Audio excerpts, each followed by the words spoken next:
Welcome to Gorilla Collectibles. Today I am taking a look at the first two figures in Unique Toys Palm Collection line, Tom and Jerry, or Tom and Jerry, or Tom and Jerry. I don't really know which one is which. I'm guessing that this is the mouse because it's brown and this is the cat because it's a wolf or something. I don't really know. It doesn't matter. It's Weirdwolf and it's Chrome Dome, as they will be for the remainder of the review. So these are actually the first two releases in the Unique Toys Palm Collection line. I reviewed the second wave in the last review, so check that out. These are a little bit simpler in terms of transformation, I think. I mean, he's got less going on than Hardhead, and he's got less going on than Skullcruncher, but they're still really fun figures, and I got these first, so it kind of felt like a step up anyway, so I didn't feel like I was missing much. I'm gonna go with Chrome Dome first. So, Chrome Dome is a little robot dude. Ovs. Focus. Little robot. Like in my last review, I said these guys don't really have much by way of articulation. They just have this double joint. They don't have any arms or anything, but they are really super tiny. This is the size of them next to a Titan Master. Yeah, so super tiny. They can ride in their vehicles, which is cool.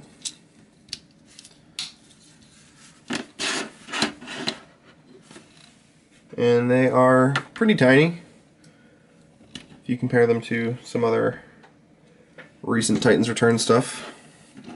Kind of get an idea of how small they are. Not the smallest thing ever, but pretty small. Obviously this guy is a car, so he doesn't have any articulation. To get started on transformation, of course it's going to give me trouble now. Just fold that in, like so. Take the guns out. Dump your headmaster. Close that back up.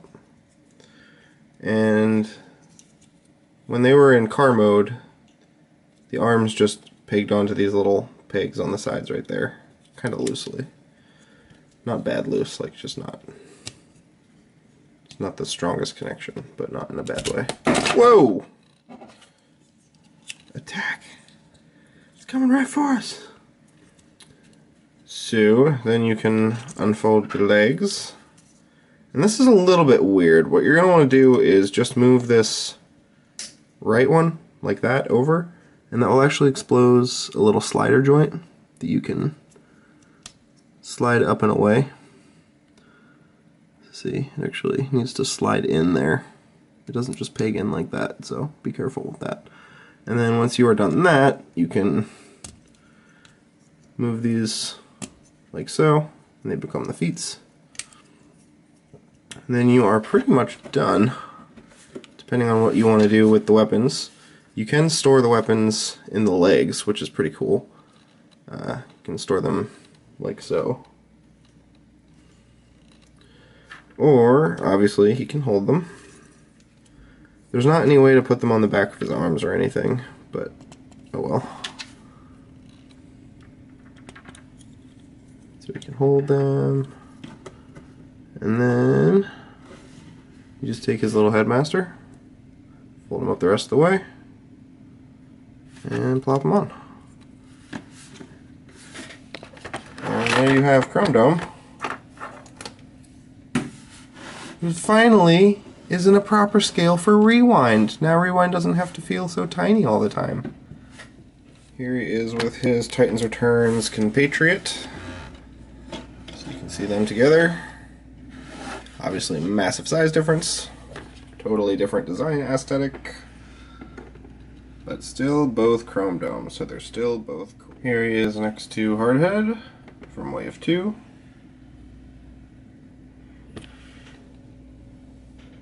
And here he is with Skull.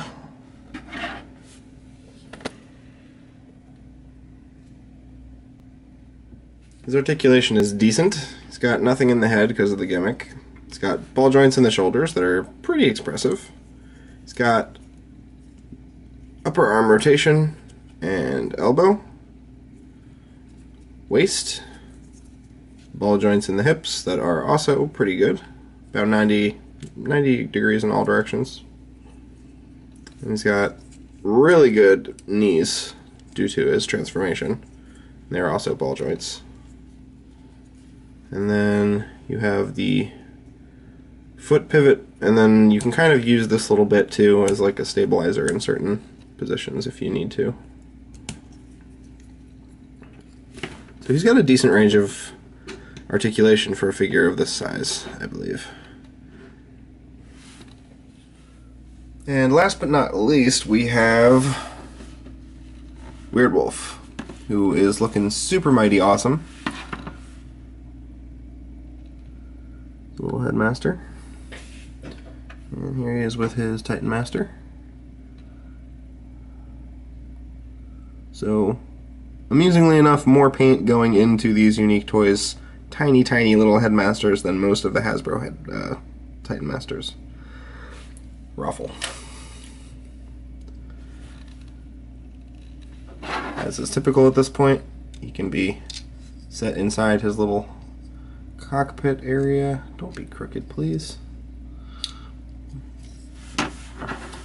And then he can drive it around and be super fierce. Here he is with some other recent stuff.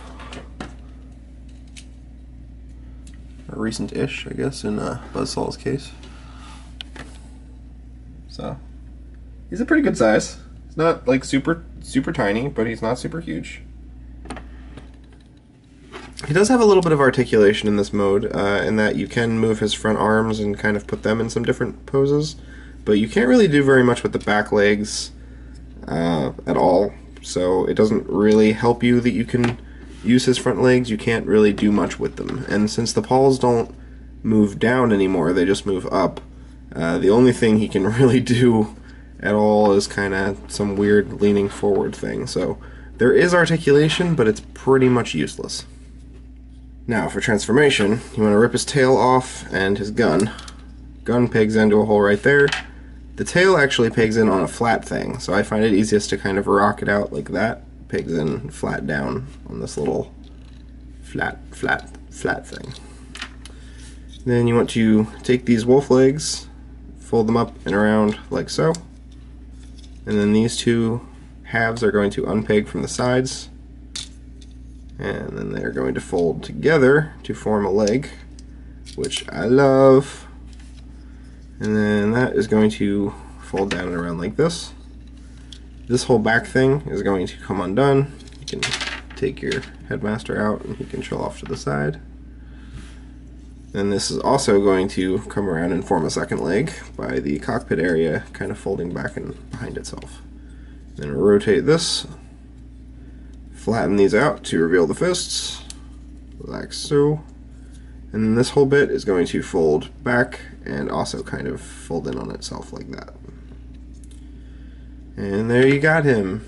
And I find it helps to kind of like pull his legs out in this direction so that they kind of stand. He is the only one of these, the only one of these Palm Collection figures that does not have any kind of foot articulation or tilt of any kind. So he does kind of need to have a little bit of a separation in his legs for them to kind of sit flat. And unfortunately that does severely limit the usefulness of all of his other leg articulation. But he also has pretty wide feet, so he can kind of hold different poses based on balance. So yeah. The sword bit folds up like that, and you can hold it. Gun, you can hold it. And then head, fold up, plug in, head on, head on! And you have Weirdwolf. And he looks just as great as all the other ones. I mean, these all look really fantastic to me. I think they're great, so I can't really say that they have all that many complaints. The lack of any kind of foot articulation is a bit sad in this, but I understand, based on how he transforms, that it would have been pretty difficult to engineer that. Here he is with all of the other guys. that have been released so far. And we have a Mind Wipe and Brainstorm coming out. They're due out, I think, sometime this month or early next month. So that's going to be super fun, because these guys are shaping up really, really super cool. It's really, really nice to have a whole set of actual headmasters in this scale, so I really hope that they continue this line. I don't know why they would start it and only make a couple, unless they're just planning to make the main Autobots and Decepticons, but joke's on them, because they're going to have, if they want to do these 2 at a time, they're going to have a hard time, because there is a different number of Decepticons and Autobots in the Headmasters universe, so they are going to have to do some single releases eventually if they want to release all of them. But yeah, all in all, I am really super fond of this whole group of figures. They're really well scaled, I think. For being the size that they are, it's really impressive that they have the engineering and the, I mean, honestly just quality to pull off some of the transformations that they're doing. Because on some other figures, especially figures this small, it would feel really breakable and weak, especially this guy with his torso flipping stuff. I would be really concerned about that, but it feels really solid and I'm not concerned about it at all. So that definitely impresses me quite a bit. I think these are all really, really worth your time. I think they're definitely worth the money, especially if you can find them for the same price that they were being sold at. And I don't see why you wouldn't be able to, because they don't really seem to be selling out. I think they made a decent amount of these expecting that they are going to be pretty popular, and I would expect that they will be pretty popular because they're fantastic. So I definitely recommend these. I definitely recommend these for you if you are into Headmasters, especially. They're really, really fun. It's cool that they are Headmasters. I mean, you're not really, other than the arm articulation, you're not missing out on much. So good on them for really keeping everything going. Like they can ride in their cockpits. They actually are functional Headmaster toys at this size for this price, which I say bravo. I picked these up at Big Bad Toy Store. You can too, and they also have tons of other cool stuff. You can check that out using the link in my description, and I will be back next time with some probably more Titans Returns reviews. Thanks for watching. Peace out.